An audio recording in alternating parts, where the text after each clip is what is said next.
study that we undertook about 9 months ago. And for those of you who are not familiar, sure you went that. There it is. And for those who are not familiar, the whole idea behind this study was to come up with a recommended location as well as the conceptual layout of the facility. And the consultants that are present today will go through some of that operational analysis and share the final recommendations that came out of this study as well as consensus reached by our advisory committee. I would like to recognize a couple people that are here today who served on our advisory committee. Mr. Derek Sparks from the Chamber is here, as well as Ms. Rachel Butler, Council Member, City of Norman, who also served on that committee. I'm not missing anybody, am I? I think so. Well, without any further ado, John Johnson, our Executive Director at ACOG, just walked through the door. Hi, John. I'll introduce the consulting team that are present today that are going to walk you through the rest of the presentation.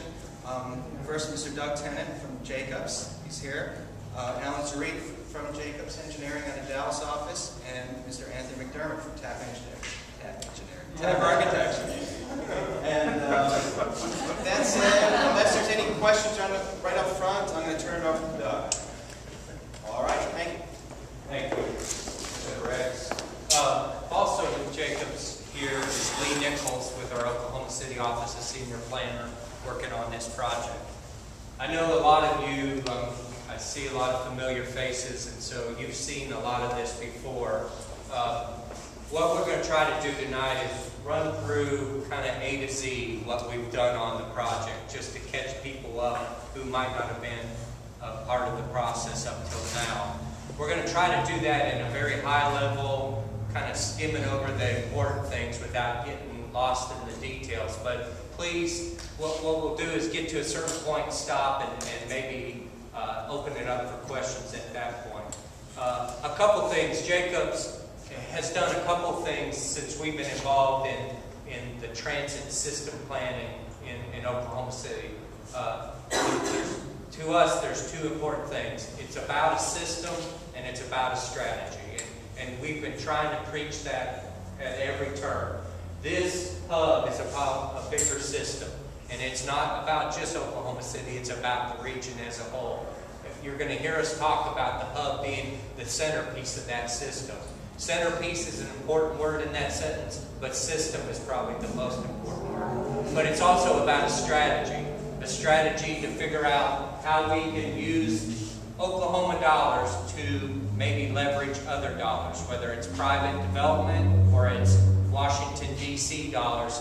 We need a strategy, and so we're going to show you a bunch of pretty pictures, but behind all that is our plan's going to talk about how to help the city and the region as they move through this process of creating a system, create a strategy to go get partners to help them get it done. Finally, Jacobs is also another S. Jacobs is a big firm. We do a lot of construction. We work on a lot of industrial sites. We are committed to safety. And what I'd like to do is just let you all know, if in the event of an emergency, it looks like we have an exit here, and Anthony, that goes. I checked it out. And there's exits right behind you. So for any reason, that's what we need to do. And that's the quickest way out of here if Alan and I get really boring also. So that might be a more important safety minute for you all to consider right now. So bathrooms are on the other side, and they are open.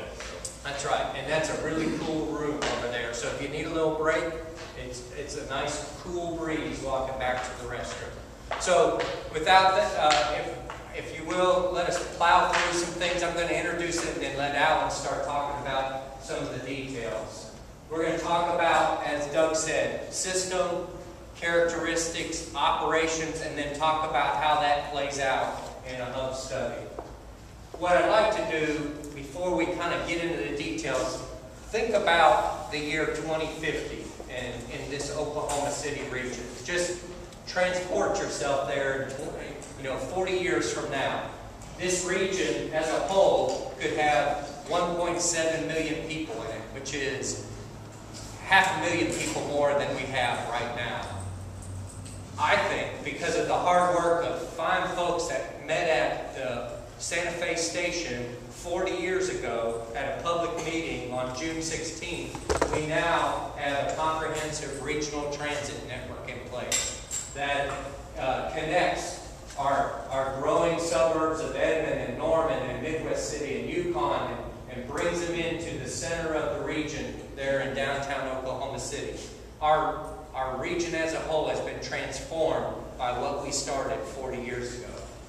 Oh, and by the way, our little basketball team has now set a record because we just won our 14th straight NBA title.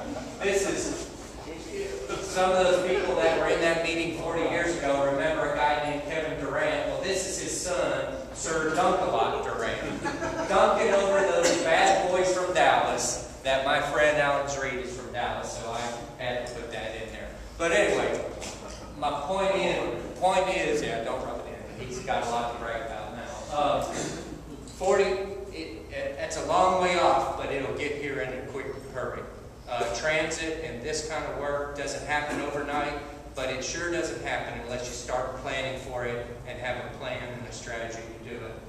What does that system look like? Well, generally, transit systems have an urban circulator or our max streetcar that circulates and provides that last mile of distribution so that when you come into a hub, you've got a way to get where you want to go in that centerpiece of the region. Additionally, you might have bus rapid transit, really nice buses that don't feel like standard buses but are real nice, and they connect through the center of the region and of the city, but also start to reach out a little bit into those suburbs, as does a light rail system. Again, it's along major corridors within the city, and it reaches out into that suburb. That system also could include commuter rail, which takes the downtown area, the center of the region, and connects it to these suburban communities and provides a good way for Edmonds and Norman people from that area to get downtown. And then finally, you might have high-speed rail that connects to an Oklahoma City, to a Tulsa, to a Kansas City, or to a Dallas-Fort Worth, to a San Antonio, to a Houston. So that kind of system could be in place. Again, streetcar, here's some of those kind of vehicles that might be used, or modes or technology. Streetcar is about that last mile. How do we get from a hub to where we work in that urban core? The bus rapid transit connects, again, the edges of the urban core into and through that core. It doesn't try to go to the suburbs, but it essentially stays in the urban. Light rail, generally, a lot of times it runs right in the street, but it can be on a fixed skyway. It's different than commuter rail. Light rail is not, it's not freight compatible. So we couldn't put light rail up in that yard on those BNSF lines right now, because if there's a wreck between a freight train and a light rail train, I can tell you who's going to win that battle, and it's not going to be the train that has people in it. So those two modes got to stay separated.